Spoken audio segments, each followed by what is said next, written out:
पण तो जरा रागीट होता. मग तो एक दिवशी एका साधूकडे गेला, म्हणाला, साधू मला खूप राग येतो, त्यामुळे राग माझा गेला पाहिजे, कारण काही केलं तर राग येतो, काय करायचं? तो म्हणाले, काम कर, जेव्हा जेव्हा तुला राग येतो ना तेव्हा तू मौन राहा, बोलायचं नाही, काहीही करायचं, मौन करायचं. कारण त्याला राग आला की तो शिरा घालायला लागायचा, पण त्याने की तू मौन कर, काही करू नको. त्याने काय होईल, राग कमी होईल, आणि नक्कीच कमी होईल. आणि राग आल्यानंतर मौन पाळायचं तरी ठरवलं. तर एक दिवशी झालं असं की तो घरी पूजा करत होता, आणि बाळकृष्णाची मूर्ती, म्हणजे सत्यनारायणच्या पूजेला जी मूर्ती आपण ठेवतो, बाळकृष्णाची मूर्ती ती होती. गणपतीची मूर्ती वगैरे घेऊन तो अभिषेक करत होता, आंघोळ घालत होता देवाला. तेवढ्या एक हवालदार आला त्याचा. तर त्या गावातला एक डाकू, कुख्यात डाकू, तो कितीतरी दिवस मिळत असतो, फार तरी हैराण करून ठेवलं होतं सगळ्या. आणि तो त्या दिवशी सापडला. आता सापडला म्हटलं तर साहेबांना आधी सांगायला पाहिजे हा की मी पकडला, प्रमोशन वगैरे असतं ना, मी पकडला म्हणून सांगायला पाहिजे. आणि एक तर एवढा हैराण करून ठेवलं होतं त्याने, म्हणून तो हवालदार धावत आला, साहेबांना सांगतो. साहेब बसले तर पूछे ना, म्हटलं साहेब तो डाकू मिळालेला आहे, तर काय करायचं सांगा त्याला.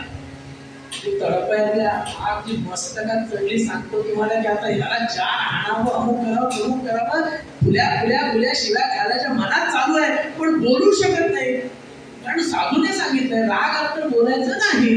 मग करणार काय, त्या हवालदाराला सांगणार कसं? त्यांनी केलं काय, ती बाळकृष्णाची जी मूर्ती होती ती उचलली, आणि जी पळी होती हातात ती पळी आहे, त्यांनी दे दणादण मारलं बाळकृष्ण.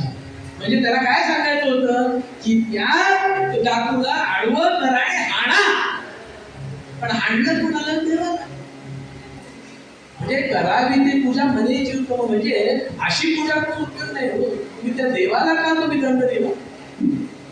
आपण स्वतः साधना केली पाहिजे की आपण पूजा करताना त्या भगवंत रूपीच्या आणखी पादकमलावर एक रूप होऊन जर आपण पूजा केली तर त्या भगवंताला नक्की आपल्याला कृपा प्राप्त होईल. सुभाषितकार म्हणतात, प्रतिश्वासं सविश्वासं रामं वरदिने, हो विश्वासं पुनश्वासः आगमिष्यति मानवाः. प्रतिश्वासं सविश्वासं रामं वरदिने, नामस्मरण आपण रोज केलं पाहिजे, पण करताना सविश्वासं. सुभाषितकारांना फार छान सांगितलेलं आहे की श्वासोश्वासी तुम्ही देवाचं नामस्मरण जरी केलं आणि त्याच्यात जर विश्वास नाही तर त्या नामस्मरणाचा उपयोग नाही. म्हणून प्रतिश्वासम सविश्वासम, विश्वासानं तुम्ही भगवंताचं नामस्मरण जरी केलं तर ते नामस्मरण भगवंताला पोचतं, आणि भगवंत आहे असं समजून आपण पूजा केली पाहिजे. त्याच्यात काही जण पूजा करतात, कसा एक असाच एक व्यक्ती होता. तर काय झालं, तरी घरी श्रीरामाची मूर्ती आहे आणि रोज पूजा करायची, मनोभावे, अगदी मनोभावे पूजा करायची. दूध दीप नैवेद्य जे काय सर्व काही करायचं. महिना झाला, वर्ष झालं, देव करायला पोहोचेना. त्याची काहीतरी मनोकामना होती, ती पूर्ण झाली पाहिजे, म्हणजे देव आहे असं त्याच्या मनात, पण ती मनोकामना काही पूर्ण होईना. थोड्या दिवसानंतर त्याला राग यायला लागला, आम्हाला कशाला पूजा करू, एवढे दिवस पूजा करता राग काय मला पोचत नाही. विचार केला तर आम्हाला घेऊया वरती आणि कृष्णाची मूर्ती घेऊन येऊया. म्हणून रामाची मूर्ती देऊन चांगली त्याला वरती आळ्यावर नेऊन ठेवली, तर असू द्या. कृष्णाची मूर्ती घेऊन आला आणि कृष्णाच्या मूर्तीची पूजा करायला सुरुवात केली. त्याची पूजा गुरुबली पण ते सगळं करतोय. एक 2 दिवस गेले. तिसऱ्या दिवशी हा उत्पत्ती देवाला ओवाळताना विचार करतोय की ह्या उत्पत्तीचा वास वरती जाणार आणि वरतीवर तो बसलाय प्राण. या कृष्णाला केलेली पूजा त्याला कशाला जायला पाहिजे, म्हणून वरती गेले आणि नाकातून कापूस कोंबडे ह्याला ह्याचा वास नाही. राम काय मला पावला नाही, माझ्या किती पैसे देऊन मी एवढी मोठी महागडी उत्पत्ती घेऊन, ह्याचा वास रामाला कशाला? नाकात तोंड कापूस, खाली आला, पूजा केली, नैवेद्य दाखवला, छान छान आणखी नैवेद्य करून विचारला, तो वर्ण बघणार म्हणून परत वरती गेला, डोळ्याला पट्टी बांधली, तुला नैवेद्य दिसता कामा नये, नैवेद्य खाणार तोंडाने पट्टी बांधली. असं करता करता तो राम स्वतः प्रत्यक्ष झाला. म्हणाला, भगवान तुम्ही कशाला प्रत्यक्ष झाला? एवढे 2-3 वर्ष पूजा करत होतो, एक दिवसही आला नाही, मग आज कशाला आला?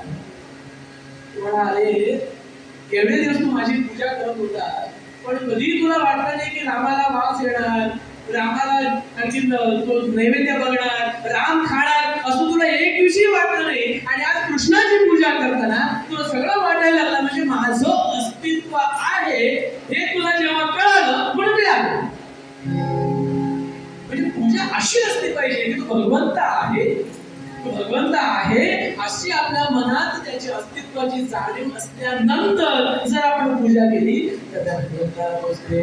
करावी ते पूजा नदीची उत्तम, लौकिकाचे काम लौकिकाचं काय आहे हो? तुम्हाला कोण त्यांनी अमुक पूजा केली तमुक पूजा केली त्याच्यात काय?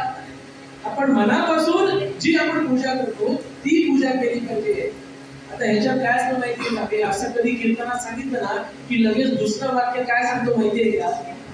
की प्रत्येकाने आपापल्या ऐपतीप्रमाणे पूजा करावी, कारण लोक अगदी हुशार नाही. नाही गुरुने सांगितलंय की देवाला मोठा आडंबर वगैरे नाही, आपण छोटी पूजा केली तरी चालेल, म्हणून कायम छोटीच पूजा करायची. आणि नाव कोणाचं? भगवान. तर तसं नाही, म्हणजे तो अलंकार पूजा केलं पाहिजे. आपल्याला जमत असेल भगवंताची पूजा अर्चा अलंकार केलं पाहिजे, का नाही केलं पाहिजे, परंतु त्याचा अहंकार आपण करायचा नाही. भगवंतानं आपल्याकडून अशी पूजा करून घेतली हा जर मनोभाव असेल तर काही केलं ती केलंच पाहिजे म्हणून. कारण भगवंताला जर सजवलं, भगवंताला जर आपण आणखी आपल्या मनासाठी पूजा केली तर त्याची कृपा नक्कीच होणार. कळावे तयासी कडे अंतहीचे, कारण ते साजे साजसे. तुकाराम महाराज पुढे म्हणतात की कळावे तयासी कडे अंतरीचे.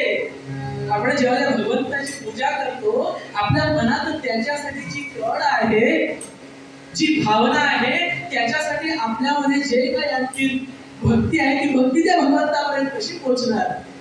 जेव्हा आपल्या मनात ती कळ निर्माण झाली पाहिजे. आपण आपल्या मुलाला किंवा कुठल्या नातेवाईकांना जे अगदी प्रिय आहे त्याला भेटायला जातानाची कळ लागलेली असते की आज त्याला भेटायला जायचंय, आज कित्येक वर्षांनी आपल्याला भेटणार, तेव्हा ती जी कळ असते ती भगवंताच्या बाबतीत सुद्धा जेव्हा उत्पन्न होईल, कळावे तयासी कडे अंतरीचे, आपल्या अंतरीची कळ जेव्हा त्या भगवंतापर्यंत पोहोचेल तेव्हा त्या भगवंताची कृपा आपल्यावर झाल्याशिवाय राहणार नाही, असे स्वतः संत तुकाराम महाराज म्हणतात. तर अशी भक्ती आपण केली पाहिजे. आणि तुकाराम महाराजांनी छान सांगितलंय, अतिशय अगदी लाभ किंवा घात फळ देते चित्त बीजायचे. फळ आपल्याला कसं मिळतं? जसं आपलं बीज आहे, म्हणजे ज्याप्रमाणे आपल्या चित्तात मनाची भावना असते त्याप्रमाणे आपल्याला फळ मिळणार. मनात चांगली भावना आहे, भगवंताला प्राप्त करण्याची ओढ जर आपल्यामध्ये आहे तर भगवंताची कृपा नक्कीच प्राप्त होते. पण ओढ ही कशी असली पाहिजे?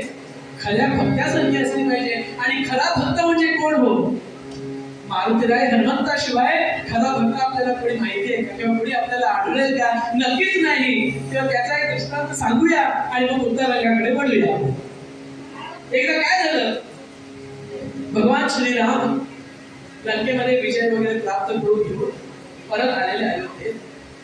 आणि अयोध्येत आल्यानंतर सगळ्यांना रामाची आमची सेवा करायची आहे, पण सगळीकडे मारुती हजर. सकाळी भगवंताला आंघोळीचे कपडे मारुती काढून ठेवणार, मग त्याच्यानंतर जेवण नाश्ता करायचंय, काय काय तयारी मारुती करणार, पाठ वगैरे मांडून ठेवायचंय मारुती करणार, सगळीकडे मारुती. त्या भरत आणि शत्रुघ्नाला आला तर काय, आम्ही एवढे इकडे उभं, दर वेळेला हा कुठे मध्ये, तर काय करायचं? सीता मातेकडे जा. म्हणून सीतेकडे गेले. म्हणाले माते आम्हाला जरा एक तुमच्याकडे काम काय